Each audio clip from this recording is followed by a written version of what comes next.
এয়ারপোর্টের ভেতরে এই দৃশ্যটা দেখলাম, মানে আপনার জুতায় অনেক ময়লা টয়লা লাগে, পানি বাইরে বৃষ্টি হয় এবং সিলেট বৃষ্টিভবন, প্রচুর ময়লা লাগে জুতায়। কিন্তু আপনি এয়ারপোর্টে যখন ঢুকবেন, এয়ারপোর্টে ঢোকার পরই আপনি এখানে ওনাকে পাবেন, আপনার জুতাটা পরিষ্কার করিয়ে নিতে পারবেন। তো আগে তো সিলেট এয়ারপোর্টে এটা দেখি নাই।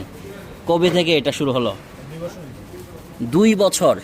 মানে 2 বছর থেকে সিলেট ওসমানী আন্তর্জাতিক বিমানবন্দরে তিনি মানুষের জুতা পরিষ্কার করে দিচ্ছেন। কিভাবে করেন? মানে অনেকগুলো জিনিস আপনার কি কি আছে এখানে?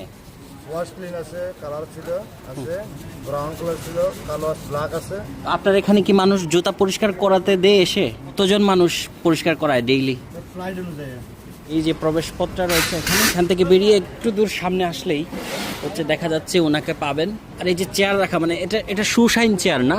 এটাকে সুশাইন চেয়ার বলে। একেবারে বসে কেউ পরিষ্কার করে নিতে পারবে, সেই সুবিধা। চমৎকার একটা জিনিস সিলেট বিমানবন্দরে দেখলাম। তবে বিভিন্ন দেশের বিমানবন্দরে হচ্ছে আধুনিক আরো জিনিসপত্র থাকে যে জুতা পরিষ্কার করা যায়, ওরকম মেশিন টেশিন কি আমাদের এয়ারপোর্টে নাই?